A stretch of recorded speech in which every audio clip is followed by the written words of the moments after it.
Here we are in Sharm el-Sheikh, just in the green zone of COP27. I'm Xan Northcott from the UK. I'm one of the two global focal points for YOUNGO, the Children and Youth Constituency to UNFCCC, and I'm with... Hello everyone, I'm Mariam from Cairo, Egypt.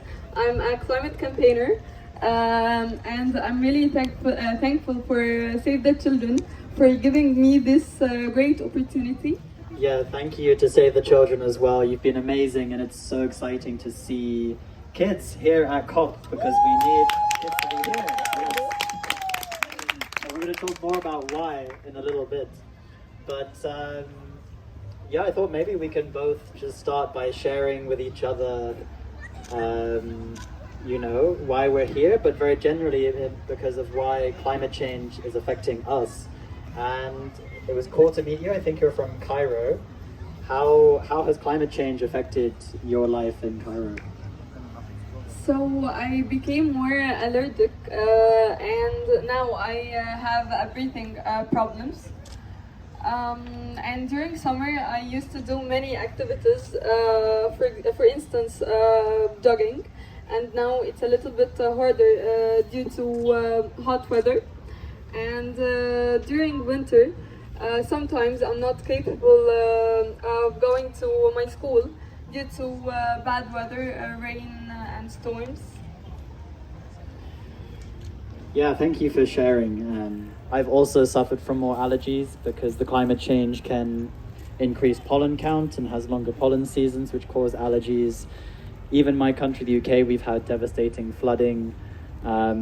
And honestly, it's upturned my life. You know, I spend all my waking hours practically volunteering on climate work, which shouldn't be something that young people have to do. But anyway, here we are. And I would love to know more about how are you responding to climate change? How are you working to address these climate change effects that you mentioned? I participated in a COP for children with Save the Children. For children with Save the Children and youth and other organizations. I went to my headmaster at school and told her that we should make presentations and sessions to aware all people. How are your friends responding as well? Are you managing to get a lot of them campaigning with you? Yes, of course. My friends at school too are helping me in introducing or in presenting the PowerPoint presentations to all youth and children to get all the rights and to get involved in the important topics that affect them. When I first knew about climate change, I read many stories about families that were affected by climate change, and one of these stories, there was a girl. She lived with her father in a coastal area, and there was a flood, and he drowned in the flood, and they weren't able to find his dead body. So I thought about the girl that how she was gonna live after him.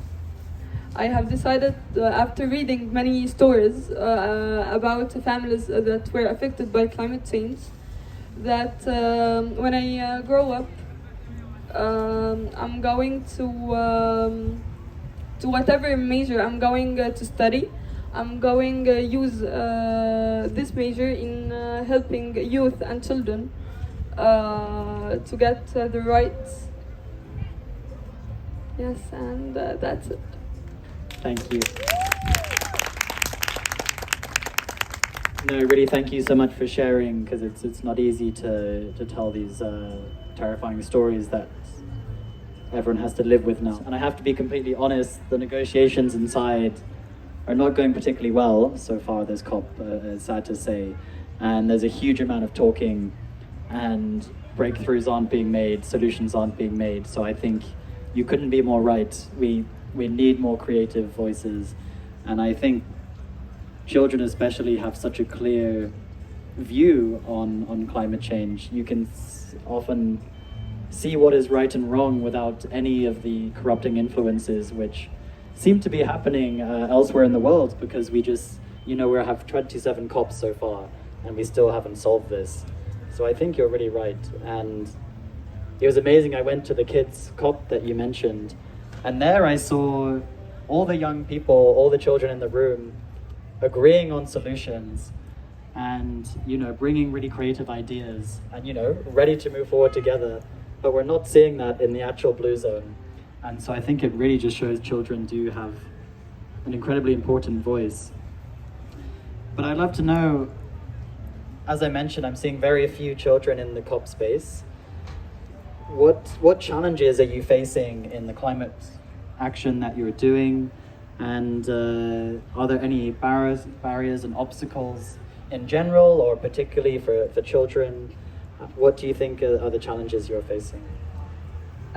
So I think that being a climate campaigner isn't something easy. And I face many challenges. First is communicating or awareing people about the crisis. People always are opposing me. They don't think that climate change is a real crisis, and it's not an important topic. Second, I'm not able to reach to decision makers to tell them about children and youth ideas. So it's really hard. And finally, for example, I don't have enough information or background information about all topics related to climate change. And when I search about them on, for example, Google, I found them so complicated in the terminologies, or sometimes one of the topics that I find it's hard to understand is financial situations. And yeah, that's it.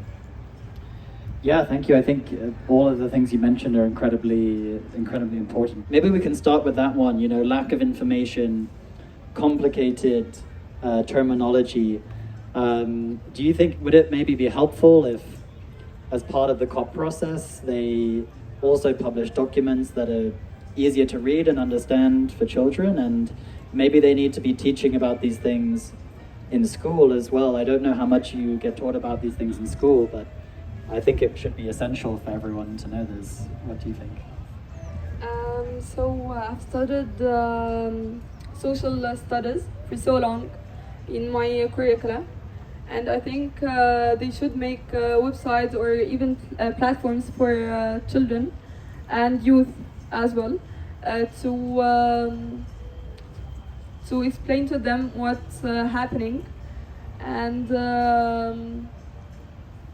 to give them all the information about this crisis. Yeah, no, I completely agree. And another one you mentioned is access to decision makers. I mean, yeah, definitely when I was in school, no one came and asked me what I think about climate change. So do you, at the moment, you think there's just not adequate access to decision makers? Is that something we really need to work on? Yes, there's not enough access to decision makers. Now there's many organizations, international and national organizations, that of course have the access to decision makers. But yes, I think it's not enough, and we need more. Yeah. Well, like you say, more and more organizations do have access, but I guess what we really need to think about is making sure all organizations are considering children and youth when they engage and when they have those spaces. I think this is something we need to recommend to all the governments here. We had the Kids COP in Cairo, but I don't know how many other countries did them. I don't know of any. In my role, we organize youth conferences in many countries before COP. We try to include children, but I think it's probably something that we all need to work on, to have these pre-COP spaces where children can bring their views forward. The other thing you mentioned was that when you try to raise awareness about climate change, you said many people don't listen to you. Can you maybe tell a bit more about that? What do people respond to you? And So I remember that I once told a friend about this crisis, and that I'm going to participate in some events, as it's a really important topic to talk about. She told me, no, it's not, and it's not affecting us that much. We have things that's more important to talk about. Fashion, and of course fashion is important, but no, it's not important as much as climate change crisis, for example. Yes, that was the one situation that I had with a friend. sure. And do you think when you're speaking and you're talking to adults and older people and your family and so on, do you find they listen to you, and or what do they think about your work that you're doing? Yeah, of course, especially my family. My family are always encouraging me and helping me in information and finding information, and especially my parents. Yeah, I love talking to them. That's amazing, and I think that shows that parents really have an important role to play as well. And I think, yeah, I haven't seen in the COP zone so far really much talking about how parents can get more engaged. And yeah, I mean, it's difficult. You say, friends are interested in other things. It's such a challenging topic. It's such a difficult thing to talk about.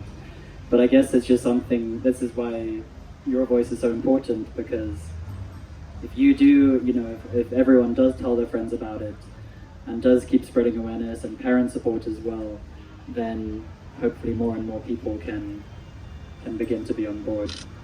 But yeah, are there any other ideas that you had that you think, how can we improve our climate action? How can we raise the voices of young people?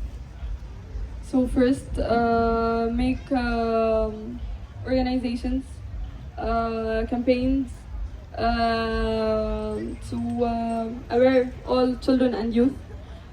Second, we can put more topics about climate change crisis in the curricula for children. We need to make advertisements for children, especially children, because sometimes they're not able to understand some topics that the youth easily understand. So yeah, that's it. Well, it sounds like we have some good things to work on, getting more organizations on board, getting improved access to knowledge and information through educational curricula, getting more access to decision makers. I think these are all things that we can work on, everyone else here can work on as well. And so yeah, I think hopefully we can make this the COP where really we start to think more about children and make the most of the amazing voice that you can bring to the table. Are there any other questions that you had? Or? So I know that YOUNGO is an international organization for youth, and they made a global COP for youth too, COI. So have you ever thought about making a global COP for children too? It's a very good question, and I applaud you putting me on the spot. And yeah, I think for YOUNGO, we are the children and youth constituency. There are children welcome into the YOUNGO space and the conference that we hold before COP. It is open to children, but I think, to be completely honest, we're not doing well enough as youth to support children's engagement. And I think there's still a long way to go in terms of making sure that children really have a safe space and an open platform to really come and share their views. So I actually agree. I think a children's conference would be a brilliant idea, and I think the one you hosted in Cairo is a really good example we can go off. So that's something else we can maybe work on together. But yeah, hopefully next year before COP, let's try and see a children's conference. Are there any other questions you have? Yes, please. How can governments work to curb climate change crisis in prioritizing environmental value over economical value? Yeah, it's a really brilliant question. And it's actually particularly pertinent this year because we're coming into a COP this year in a situation where there's a lot of economic challenges around the world. We have huge inflation in many countries. Currency, prices going up and down very erratically. All of these things make life more difficult, and for government it's more difficult as well. And we're seeing a big risk, I think, at COP this year that economic interests will be prioritized over environmental interests. So I think what we need to do is just really show that life and people is, at the end of the day, more important than finance. And also, if anyone really looks at the science of climate change, if we don't address it, then the economy is going to be a disaster just a few short years down the road anyway. I mean, if you see the floods that recently hit Pakistan, that's going to cost at least $30 billion, they think, to repair the damage that happened there. And so imagine a world, 10 years, whatever it is, 20 years from now, where these disasters from climate change are happening more and more frequently. The cost it's going to have is going to be devastating. And really, if any government thinks avoiding climate action is an economically smart move, they're wrong. And it's going to come back to hurt them. But this is where I think the voices of children are so important, because again, I mentioned, those negotiators in the blue zone, all the, we have 600 people from fossil fuel companies in the blue zone here as well. There's a lot of competing interests, whereas I think children see climate change is happening, we need to solve it, and people's lives are being devastated, and we need to address it. And I think I really encourage all of you to keep talking to your leaders, and when they hear children saying, we need you to save lives through climate action, I think they will listen. So thank you again for the work that you do, and all the other kids here. Do you want to say any goodbyes? Yes, thank you so much. I'm really grateful for being here, and I hope I can go to COP28 too. Yes, and we'll have a kids COP, I hope.